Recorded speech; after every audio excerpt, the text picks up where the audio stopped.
Hello मेरे प्यारे बच्चों।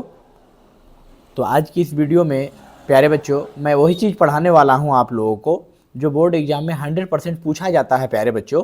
तो आज की इस वीडियो में बच्चों मैं चैप्टर नंबर 1 केमिस्ट्री का, जिसका नाम है बच्चों रासायनिक अभिक्रिया और समीकरण। ठीक है प्यारे बच्चों, क्या नाम है? रासायनिक अभिक्रिया और समीकरण। इस चैप्टर का मोस्ट इंपॉर्टेंट ऑब्जेक्टिव को हम लोग देखने वाले हैं ना बच्चों। चलिए तो हम लोग शुरू करते हैं बच्चों, इसको समझना अच्छा से देखिए।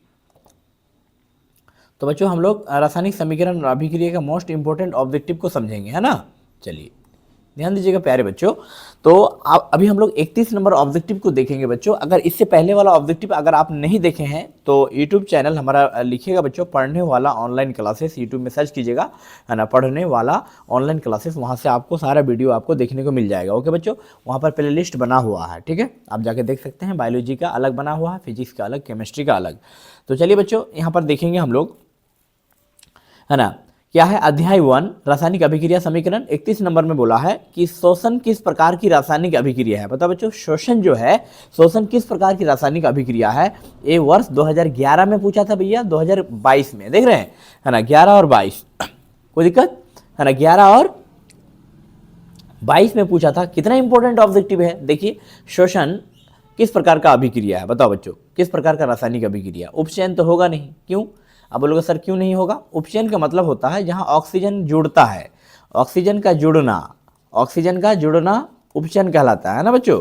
और ऑक्सीजन का जुड़ना, हाइड्रोजन का हटना, ठीक है, उपचयन कहलाता है।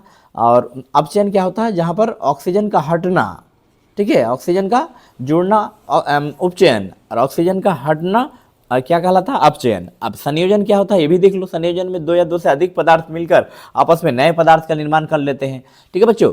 और उष्मा शोषी में क्या होता है? इसमें उष्मा को सोखते हैं, मतलब बाहर नहीं फेंकते हैं।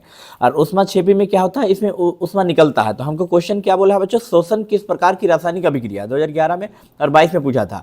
शोषण किस प्रकार की रासायनिक अभिक्रिया है। तो बच्चों बताओ, जब हम लोग सांस लेते हैं तो इसमें क्या होता है? उष्मा का निकलता है ना, उष्मा तो बाहर जाता है। तो इसका आंसर हो जाएगा उष्मा छेपी, सी नंबर होगा। क्या होगा बच्चों बताओ? उष्मा छेपी इसका करेक्ट आंसर हो जाएगा 31 का। ओके, यहाँ तक किसी को डाउट है बच्चों? चलिए अगला क्वेश्चन हम लोग देखते हैं प्यारे बच्चों।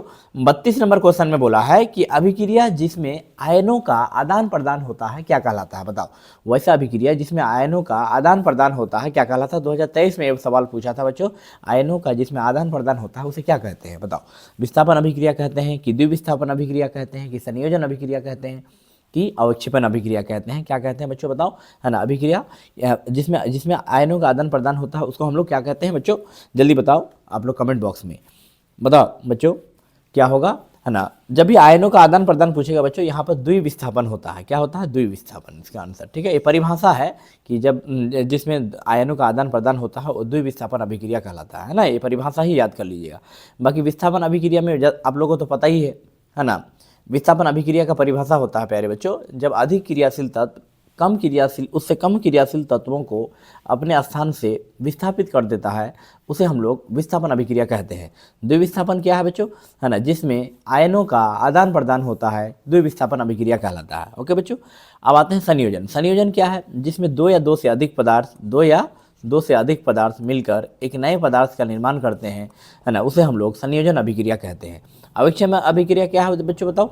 वैसा अभिक्रिया, है ना, जिसमें अभिक्रिया के दौरान अवक्षेप के रूप में कुछ बच जाता है पदार्थ, उसे हम लोग अवक्षेपण अभिक्रिया कहते हैं, है ना। सबका अलग अलग परिभाषा है।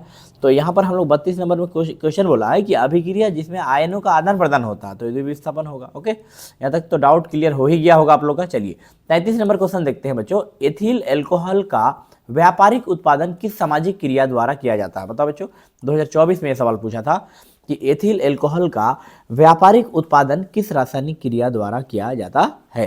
बताओ, एथिल एल्कोहल का व्यापारिक उत्पादन किस क्रिया द्वारा? उपचयन द्वारा, कि अपचयन द्वारा, कि किण्वन द्वारा, कि भर्जन द्वारा। बताओ बच्चों किसके द्वारा होगा। 33 का आप लोग आंसर बताओ प्यारे बच्चों, 33 का क्या होगा?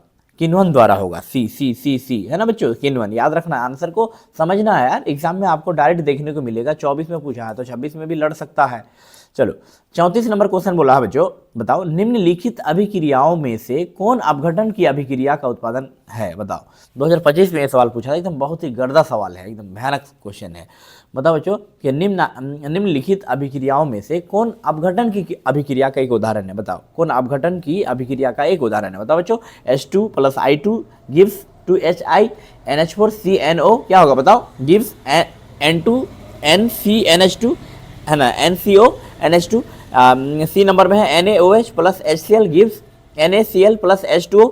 और डी नंबर में है बच्चों क्या है, 2KClO3 गिव्स KCl + 3O2। बताओ क्या होगा, बताओ। चारों में से कोई एक आंसर होगा, जल्दी जल्दी बताओ। 24 का आप लोग कि 34 का क्या होगा बच्चों, बता सकते हो, है ना। 34 का क्या होगा, इसका आंसर हो जाएगा बच्चों, क्रियाओं में कौन अपघटन की अभिक्रिया का एक उदाहरण है, ये होगा, है ना, डी नंबर होगा बच्चों। क्या होगा, डी नंबर। चलिए अगला क्वेश्चन देखते हैं प्यारे बच्चों, 35 नंबर, कि वह अभिक्रिया जिसमें उत्पादन, है ना, उत्पाद के बनने के साथ साथ ऊष्मा भी उत्पन्न होती है, क्या कहलाती है। 2025 में ये सवाल पूछा था, ठीक है, बहुत इंपॉर्टेंट सवाल है। क्वेश्चन बोला है कि वह अभिक्रिया जिसमें उत्पाद के, उत्पाद समझते हैं कि नहीं, जैसे मान लीजिए बच्चों, जैसे मान लीजिए कार्बन को हम ऑक्सीजन के साथ अभिक्रिया कराएंगे तो क्या बनेगा, कार्बन डाइऑक्साइड बनेगा। देखो तो रासायनिक अभिक्रिया में क्या होता है कि तीर से पहले जो भी पदार्थ भाग लिया बच्चों, कार्बन लिया और ऑक्सीजन दोनों मिलकर भाग लिया, तीर से पहले जितने भी पदार्थ होते हैं ये सभी पदार्थ को हम लोग क्या कहते हैं बच्चों, बताओ, अभिकारक कहते हैं। क्या कहते हैं, अभिकारक, है ना, अभिकारक। कोई दिक्कत, तीर से पहले क्या क्या पदार्थ है, ये सब पदार्थ है ना, है ना, तीर से पहले ये पदार्थ, इसको अभिकारक कहते हैं। और तीर के बाद जो पदार्थ होता है उसको उत्पाद कहते हैं। क्या कहते हैं बच्चों, उत्पाद, है ना, उत्पाद। चलेगा, अभिकारक और उत्पाद समझ में आया। किसको बोलते हैं, वह अभिक्रिया जिसमें उत्पाद के बनने के साथ साथ ऊष्मा भी उत्पन्न हो, क्या कहलाता है, बोलो बच्चों।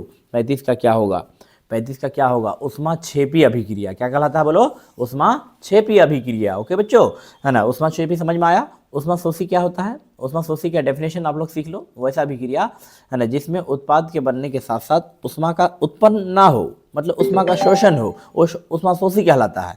उपचयन में क्या होता है, ऑक्सीजन का जुड़ना, ऑक्सीजन अगर जुड़ गया तो उपचयन।